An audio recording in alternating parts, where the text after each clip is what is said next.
Next, ladies and gentlemen, we dive into the transformative power of innovation. And to take us through this session, please help me welcome to the stage Dr. Duaa Hamid Alahmadi, a pediatrician and VP of Operations at Dr. Hamid Suliman Alahmadi Hospital. Along with her is Amel Chadli, President of Gulf Cluster at Electric, and your moderator, Jayda Shoukry, content producer at Forbes Middle East.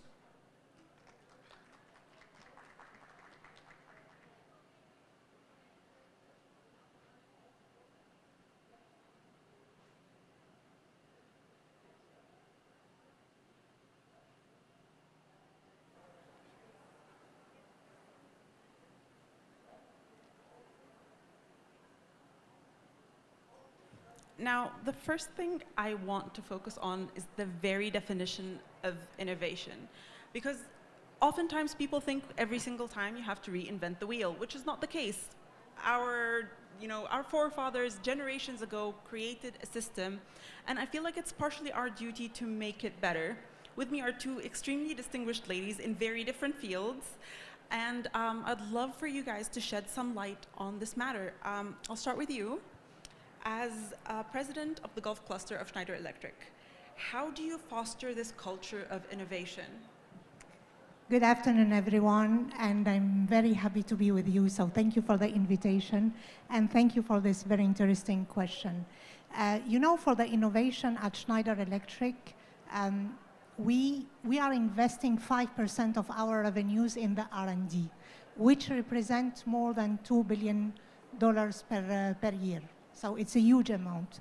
But when we are talking about the innovation, I think it's more than just the R&D and the technology that we are putting in the product and solution. If I go at the local level as a leader for Gulf countries, I think the innovation is a spirit, and it's very important to have it.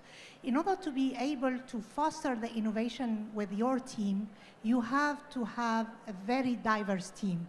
More your team is inclusive, more you will have different point of view, and it's very important. The second one, as a leader, you have to create a safe environment where your team is empowered to take a risk. What it means that you have to celebrate mistakes also, because we are learning from mistakes. If you don't give the right to your team to try to learn and to stand up fast in order to create new ways of working, of doing business, you are killing the innovation. So instead of talking about the technology, I would rather to insist on the spirit and the safe environment that we are creating in our workspace in order to foster the innovative spirit of the team. I'm so glad you mentioned this, because there's always a resistance. Change is never something that is easily welcomed. And I wanted to actually ask Dr. Duaa, how do you address the challenges or the resistance in introducing new technologies, especially in healthcare? Well, actually, I started working previously at a hospital where it was very traditional based documentation with papers. And this is a little story how I struggled with traditional methods of documentation. We used to see about a minimum of 12 patients per day, and with each patient we need about 10 pages of documentation. So I used to take the papers back home and with my friend to just fill it up with me and help me with the process. So those were the dark days. I believe AI has really helped us in our day-to-day life, and it has had major impact on medicine and pediatric care. Like for instance, we have imaging like echo for structuring and seeing the function of the heart and continuous monitoring. And with AI, it had helped us to have more clearer sounds, and it had helped us to quantify the data so we can have more better prognosis for the patients. So it really improved also with CTs and MRIs. Also AI, we use it in intensive care units where it gives us some monitoring for the vitals of the patient, where it helps us to see which patient is more sick. So it has a very big impact on medicine in general, and on physicians in a personal thought, where it decreased burnouts. So that was amazing. Also, in regarding telemedicine, I believe Saudi Arabia is taking a very big trajectory in that aspect, and we're developing very fast, and that's amazing. We'll delve more into obviously the AI and the technology and how it's shifted things. But I think also another very key element to innovation is addressing the ecosystem. There are so many players. There are industries, there's government entities, there's academia. How do we drive, have all these entities driving meaningful innovation? Today, we are living and working in a very open world. So it will be a big mistake to think that we can work in silos and we can be successful. At Schneider Electric, we are the most global local company. And we understood that if we want to bring an impact in what we are doing, we have to be completely integrated in the ecosystem. And my daily work as a leader for Gulf countries for Schneider Electric is really to put the link and the bridge between the local authorities, the government, the private sector, and the academia. Just few examples, Few years ago, we were expecting from the industry and the universities just to put in place internship. Today, as an eco-responsible company, we don't think that our responsibility will stop only by creating internship to the students.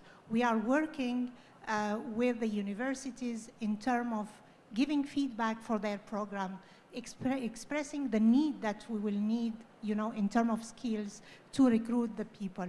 The same for the government. So we work very closely with them in order to give them the feedback in terms of regulation, in terms of need, and the support that we have. And this partnership is really important. The same for the private sector, and I can give some examples. We very recently conclude a partnership with DP World, for example. And it was not a business agreement. It was more to exchange about our talents. So we recognized that their system of training was really excellent. Ours is, we are proud about it, and we believe on linking the two systems and exchanging our talent will foster in building the new leadership of tomorrow. So this is a few examples of the partnership that we can have in order to bring more impact in the business. I think data exchange is obviously very critical, and this goes even in healthcare. Are people trusting AI with their data? Are they resisting this change? No, actually, people are very embracing it currently, and in the hospitals we can see it now very developing. Actually, a couple of minutes ago we were saying how many hospitals in Saudi Arabia, they are really opening their systems for AI, and how it's improving the documentation system, and it's actually making us physicians more impactful on the outcome and the prognosis, and it's very magnificent, actually. If I may, I really need to build on what Duaa just said.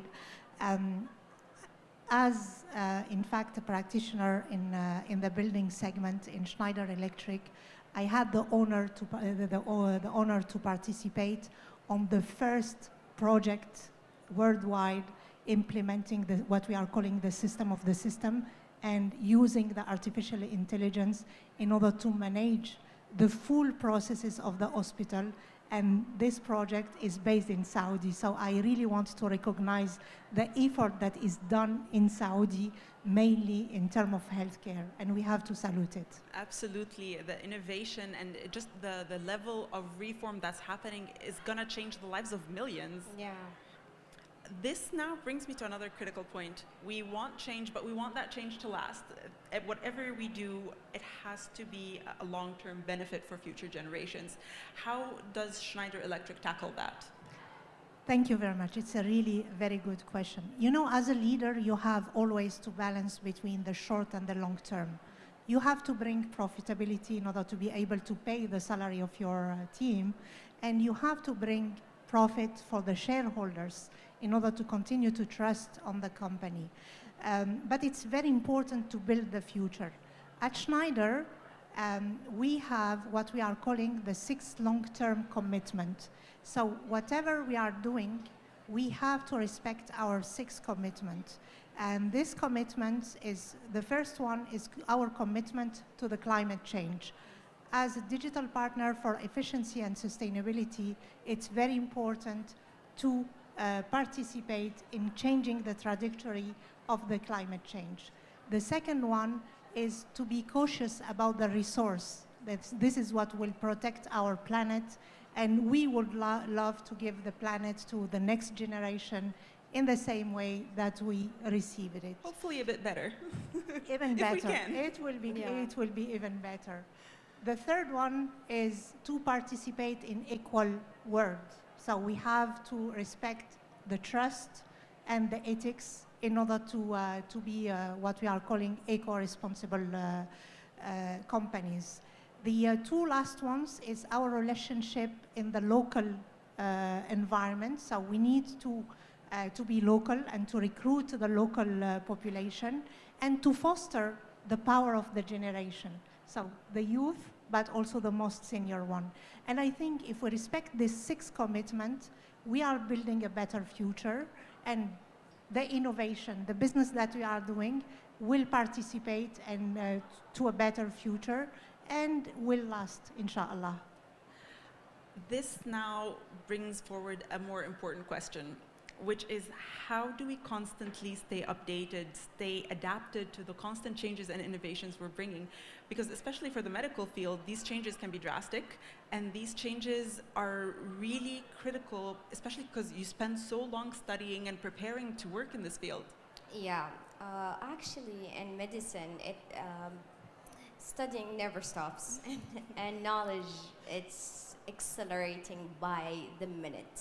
So, we usually, as doctors, what we do is we go through protocols, research, stimulation courses, intensive stimulation courses, intensive training. And what we usually do is we just read and explore as much as we can, and it never stops. The engine just keeps on going, and with AI, I believe things are making it much easier for us, I believe.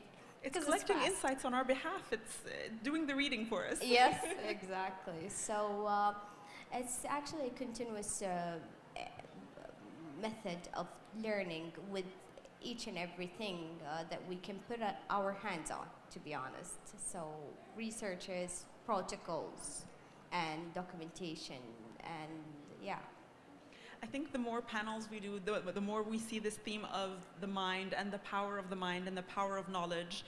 So that is definitely like the foundation of innovation, and I hope this inspires everybody to just go out there, educate themselves, and actually tackle and change the world. We can do it. Yeah, exactly. Exactly. This is what we have to do. Yeah. Thank you so much to my amazing panelists, and thank you to the audience. You've been great. Thank you so much. Thank you. Thank you to you.